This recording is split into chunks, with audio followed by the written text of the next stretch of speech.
जुम्मा फ़र्ज़ ऐन है।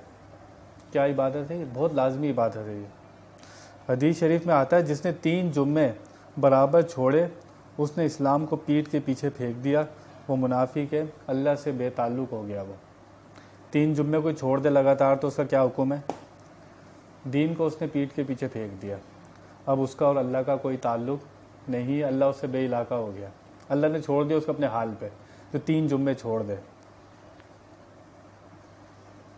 11 शर्तें हैं, अगर इनमें से एक भी ना पाई गई तो फ़र्ज़ नहीं। जुम्मा पढ़ने के लिए कुछ शर्तें हैं, अगर वो शर्तें मौजूद हैं तो आप पे जुम्मा फ़र्ज़ है, वरना जुम्मा आप पे फ़र्ज़ नहीं है। पहली शर्त, शहर में हो और मुकीम होना, मुसाफिर ना हो। बंदा किस में हो? शहर में मौजूद हो और मुकीम हो, मुसाफिर ना हो। ऐसा ना सफ़र पे हो तो जुम्मा उस पर नहीं है, मुसाफिर पर। दूसरी शर्त, मरीज़ पर फ़र्ज़ नहीं है। जो मरीज़ है उस पर जुम्मा फ़र्ज़ नहीं है। इतना मर्ज़ है कि वो मस्जिद तक भी नहीं जा सकता। ऐसा मर्ज़ आ गया, कोई ऐसा मरीज़ बन गया वो कि मस्जिद तक भी नहीं जा सकता, तो उस पर जुम्मा नहीं है। और शेख फ़ानी इतना बूढ़ा हो जाए कि वो मस्जिद तक नहीं जा सकता, तो उस पर भी जुम्मा नहीं है। कोई शख्स बीमार की तीमारदारी कर रहा है और उसके अलावा कोई तीमारदारी करने वाला भी नहीं है। उसको पता है मैं बीमार की तीमारदारी कर रहा हूँ, अगर मैं जुम्मा पढ़ने गया तो इसकी तबीयत और ख़राब हो जाएगी और ये मर सकता है, तो वो फिर जुम्मा पढ़ने नहीं जाएगा, उसी का ख्याल करेगा। यहाँ भी देख लो, अल्लाह ने अपना फ़र्ज़ मुअत्तल कर दिया, कहा नहीं बंदे का ख्याल कर। इतनी उसको मखलूक प्यारी है अपनी, अल्लाह की मखलूक है ना, इतनी प्यारी है उसको। कह रहा मेरे बंदे का ख्याल कर ले, चल तू मेरा फ़र्ज़ छोड़ दे, तू ज़ोहर की नमाज़ पढ़ लेना घर में, जुम्मा छोड़ दे, उसका ख्याल कर जाके।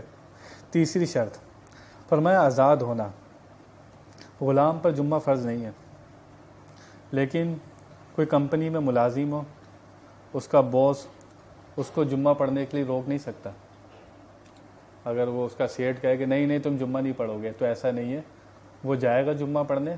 अगर उसका बॉस कहे कि मैं तुम्हारी तनख्वाह से पैसे काटता हूँ, तो वो पैसे कटवा दे चुपचाप, लेकिन जुम्मा नहीं छोड़ेगा वो। फिर उसकी एक शर्त है मर्द होना, औरत पे जुम्मा नहीं है, ठीक है।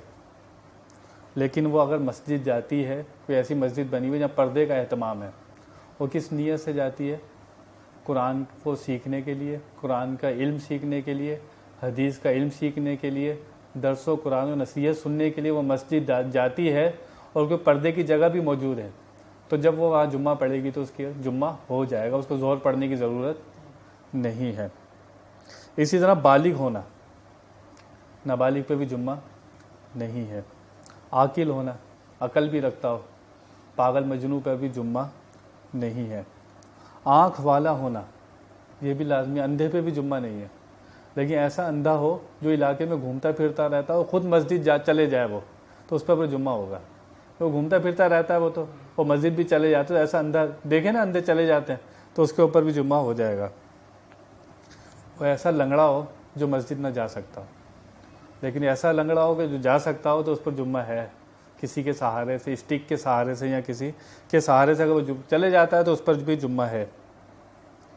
अगर किसी को खौफ है, अगर मैं बाहर निकला तो कोई मुझे मार देगा, या कोई कर्जदार है वो मुझे पकड़ लेगा, उसको कर्ज देने के लिए उसके पास पैसे भी नहीं है, और या किसी बादशाह का डर है उसे कि मुझे पकड़ेगा तो जेल में डाल देगा, तो ऐसे शख्स पर भी जुम्मा नहीं है।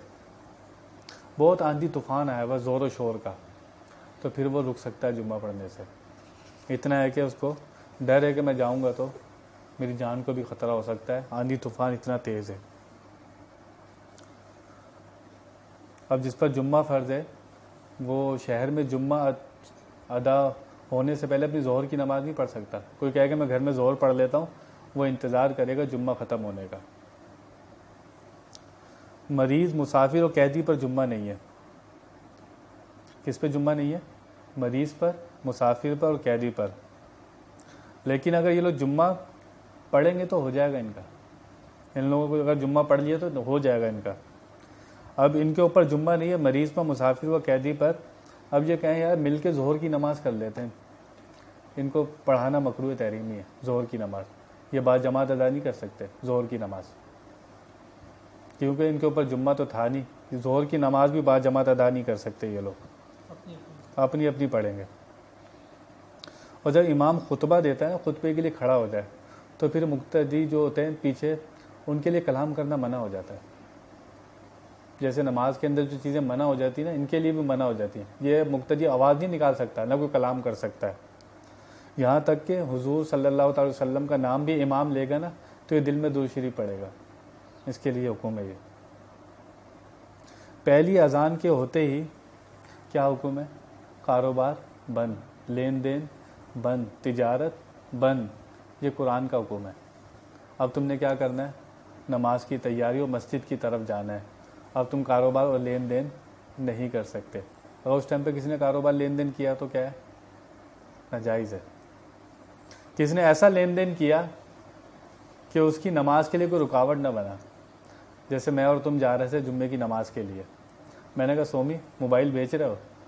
तुमने कहा हाँ बेच रहा हूँ। मैंने तुम्हें 2000 दिए, मोबाइल तुमसे ले लिया, तो ये क्या हुआ? लेन देन तो हो गया ना। और किस लिए जा रहे थे? जुम्मे के लिए जा रहे थे, तो ये रुकावट नहीं बना। ये काम क्या हुआ? रुकावट नहीं बना ना जुम्मे के लिए। हम दोनों तो जा रहे थे जुम्मा पढ़ने, वो साथ ही जा रहे थे, तो हमने कहा चलो यार लेन देन भी कर लेते। तिजारत तो हो गई ना, लेकिन क्या जो मसला बयान हुआ कि जुम्मे के लिए रुकावट नहीं बना ये कारोबार। लेकिन ऐसा कारोबार से भी बचना चाहिए, ऐसे कारोबार से भी बचना चाहिए, क्योंकि अल्लाह ने मना किया है कि इस टाइम पे कारोबार लेन देन ना करो। जो कुछ बयान हुआ अल्लाह ताला उस पर अमल करने की तौफीक अता फरमाए। वाखिरु दावाना अल्हम्दुलिल्लाहि रब्बिल आलमीन, अल्हम्दुलिल्लाहि रब्बिल आलमीन वल आक़िबतु लिल मुत्तक़ीन वस्सलातु वस्सलामु अला सय्यिदिर रुसुलि व ख़ातमिल अंबिया'i वल मुरसलीन रदीना बिल्लाहि तआला रब्बन व बिल इस्लामि दीन मुहम्मद सल्लल्लाहु तआला अलैहि वसल्लम नबिय्यन व रसूला। मौला करीम जो कुछ बयान हुआ उस पर अमल करने की तौफीक अता फरमा। मौला करीम जो गलती हो गई उससे मैं तौबा करता हूँ, मौला करीम मुझे मुआफ़ फरमा। मौला करीम हम में से जितने बीमार हैं उनको सेहत अता फरमा।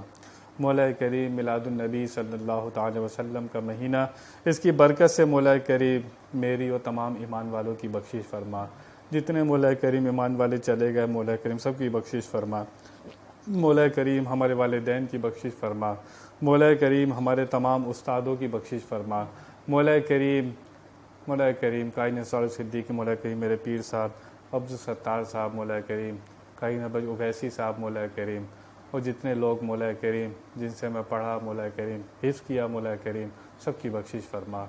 मौला करीम दो जहाँ की बुलाइयाँ मुकद्दर फरमा दे। मौला करीम मेरे पीर साहब के दर्जात बुलंद फरमा। हकीम तारिक शाह साहब को मौला करीम मेरे रूहानी पीर साहब मौला करीम उनको सेहत अता फरमा। अब्दुल मुही शाह साहब के दर्जात बुलंद फरमा। मौला करीम नूर अता फरमा। मौला करीम रूहानियत अता फरमा। मौला करीम रूहानियत वालों की सोहबत अता फरमा। मौला करीम उसे मोहब्बत अता फरमा। मौला करीम जो लोग जुल्मत और अंधेरों का शिकार है मौला करीम उन लोगों से बचा। मौला करीम तुझे फ़ज़ल करते नहीं लगती बार, ना हो तुझसे मायूस उम्मीदवार। बिबरकति इन्नल्लाह व मलाइकतहु युसल्लूना अलन नबी या अय्युहल्लज़ीना आमनु सल्लु अलैहि व सल्लिमू तस्लीमा। अल्लाहुम्मा सल्लि अला सय्यिदिना व मौलाना मुहम्मद मादिनिल जूदि वल करम व आलिहि व सहबिहि व बारिक व सल्लिम सल्लि अलैहि। सुब्हान रब्बिका रब्बिल इज़्ज़ति अम्मा यसिफून व सलामुन अलल मुरसलीन वल्हम्दुलिल्लाहि